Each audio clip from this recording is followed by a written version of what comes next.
Hello everyone, this is Ethan and welcome back to another episode of Fire Emblem Heroes. So the new Mythic Heroes banner is out, and well, we got both Freyja and Triandra as our Mythics.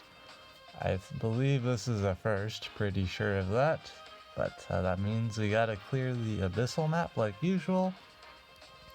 And we're running quite the strange team here, but it works out for us, so... Nino running Desperation here because there's a lot of units on this map that she can't one-shot, so well, we just gotta not get hit. And Brazen Attack Speed for the extra attack and speed, because we're gonna set this up very quickly as you'll see, and Astra because we need to do a lot of damage. And Legendary Zera running Drive Attack so we can do some damage. Adult Turkey running Spur Attack Speed 2 so we can do damage, and Brave Veronica running Drive Speed here so we can double some speedy units on this map. So let's get straight into it here. And well, not going to talk too much about the Mythics. I'll just go ahead and summarize my general thoughts on them. They're both solid units, but I don't think they're so mind-blowingly good that everyone needs to pick them up.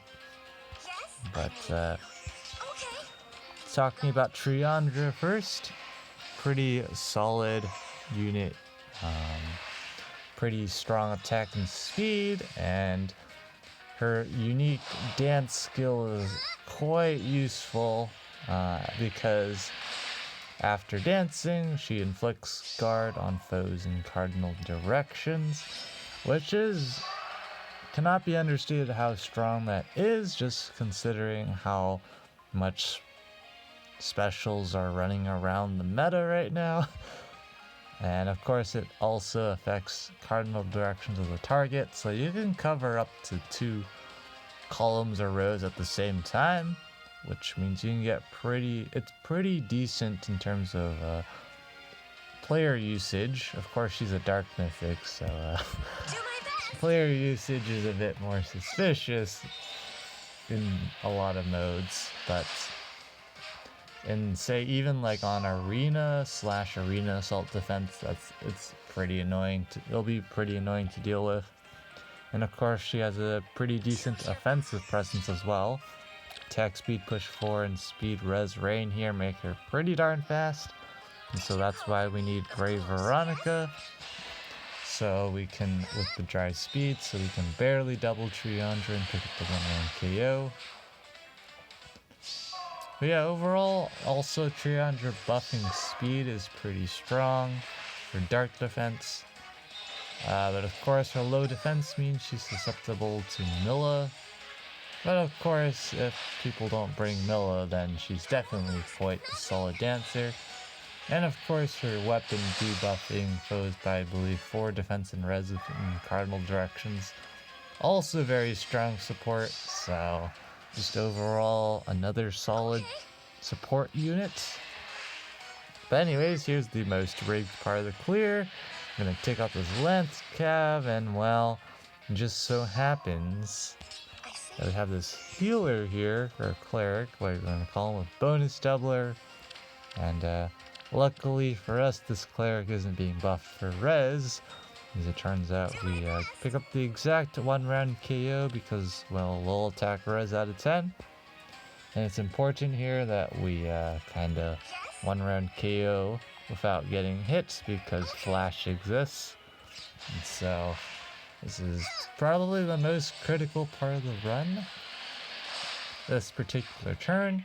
We also do some subtle AI manipulation here by putting Adult Turkey here because we don't want the Lance Flyer going this way, so we have to do some jank things to make it work. But thanks to close guard on Brave Veronica, Nino is able to survive this Axe Fighter and absolutely overkill with Astra. That's basically the name of the game of Astra, we just gotta ultra overkill. But anyways, we gotta take out this blue flower now. So we can let adult Tiki take care of the sword fighter as well. They're kind of hard teching Ruby Sword and guard on us, so that's kind of a problem. But now at this point, we just have to be careful about how we place our units again. This is another important turn.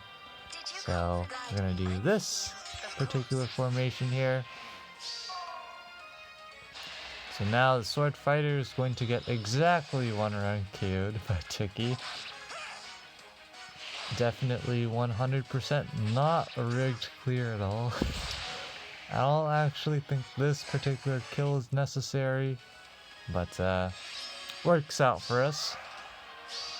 And so now we are prepared for absolute overkill. We're going to attack this Lance Flyer here. Get us our 2 charges, so Astra's up and ready to go. And well, you all know what that means. We can go in and party. So we're gonna go in for the maximum amount of damage here, because why the heck not? And just so happens that Freyja is also not adjacent to any units, so she has attack speed solo active, and I guess might as well talk about Freyja while I'm talking about her skills. Overall, just a solid unit. Definitely will be annoying in modes like arena assaults, and arena especially during light seasons. But in terms of as a carry on offense, definitely a little too suspicious for my liking. But I'm sure people will figure out a way to make her work, because Gale Force strategies and stuff exist. So she definitely has a niche, but definitely I don't think she's going to be completely meta breaking. But of course, with her Nightmare Horn, our main issue is the fact we get outsped here, so she's getting damage reduction, so that's why we need Astra here. But anyways, just to show just how much speed is running around here. She has 66 with attack speed solo, 68 with binding necklace. Okay. And because Nino has a +6 field buff to speed, she actually gets an extra 6 from binding necklace, so a whopping 74 speed, no big deal. And meanwhile, she also inflicts -8 speed on Nino. So Nino actually only has 46 compared to the visible 54, and of course the 53, 56, 59, 62, 65 speed.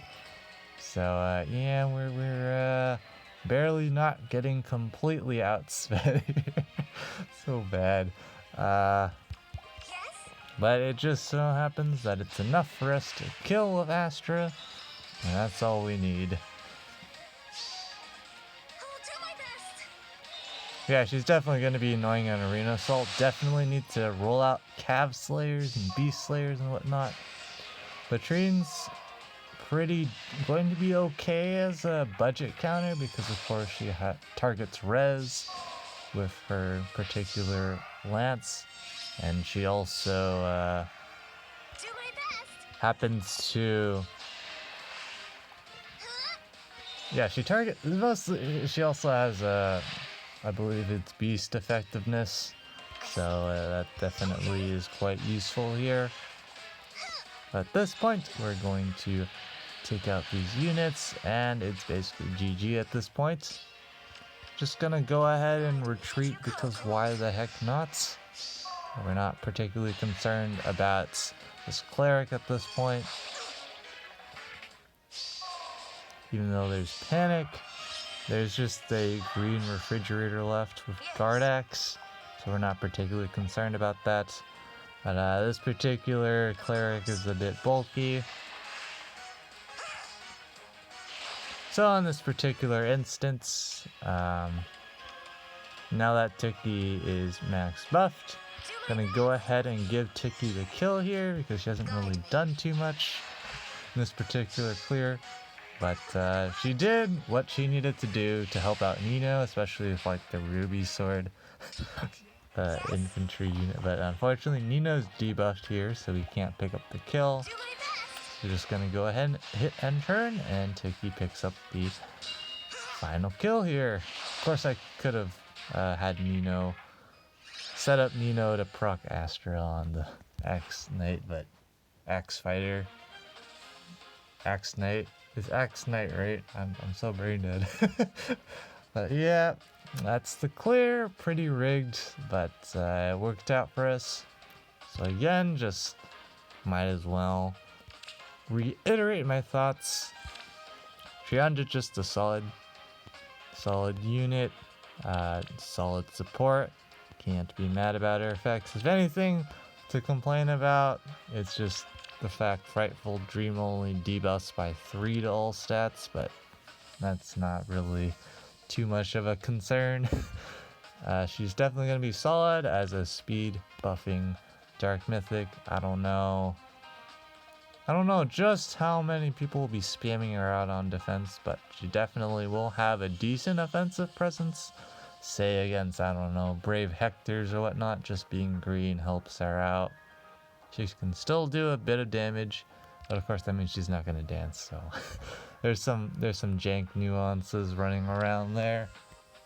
And again, Freyja, just definitely going to be a super annoying unit, especially a Binding Necklace. You can kind of think of it as being comparable to Light and Dark with a bunch of different nuances. Like this has a proc condition of not being adjacent to an ally. But she debuffs the foe by 2 to all stats like Light and Dark does. But she also buffs herself by 2 to all stats. And there's a bit of a nuance with field buffs where Freyja's particular effect on Binding Necklace is worse against like Blade Tomes and whatnot, but against like every other case, against most other cases, Binding Necklace is better than Light and Dark in terms of Light and Dark only neutralizing the buffs versus Freyja just like basically neutralizing the buffs effectively by debuffing the foe to each stat by this is getting very wordy, but you know, if Nino is buffed +6 to all stats, that means Freyja was debuffing Nino by 6 to all stats during combat and also getting +6 to all of her stats. So just pretty solid overall. It's just going to be an annoying skill, especially in arena assault, as I say, because well, the main way to get more stats on your units in arena assault is to use field buffs, and well, against Freyja you don't want to do that. So yeah, definitely going to need to build some units like, I don't know, Ray, however you pronounce his name, or just use like Gray becomes actually useful. But yeah, basically any unit with a solid attack stat and weapon triangle advantage and Cav or Beast effectiveness is going to do pretty well. Of course, someone could absolutely meme and put Granny's shield on her A skill, so Cav slaying doesn't quite work, but yeah, she's just definitely going to be annoying, and the fact she comes with Pulse Smoke definitely makes her quite a bit more useful on offense with low investment. So definitely expect to see a good few of her, but just because of her low HP, her low base bulk, and the fact that she's a light mythic, so she can't actually get the HP boost from other mythics. She's kind of just stuck to only summoner support and just stacking stats, which is not great when you're trying to tank stuff with your damage reduction. I don't expect a lot of people to find much success hitting end turn in front of a team with lots of specials ready turn 1. And going in is risky because of trap placement or whatever. So yeah, there's definitely going to be problems with Freyja being a carry, but she definitely will have a niche, I do suspect. But anyways, enough rambling. That's going to be it for this episode. Thanks for watching. As always, this is Ether Dragon, and hope to see you all next time. Bye.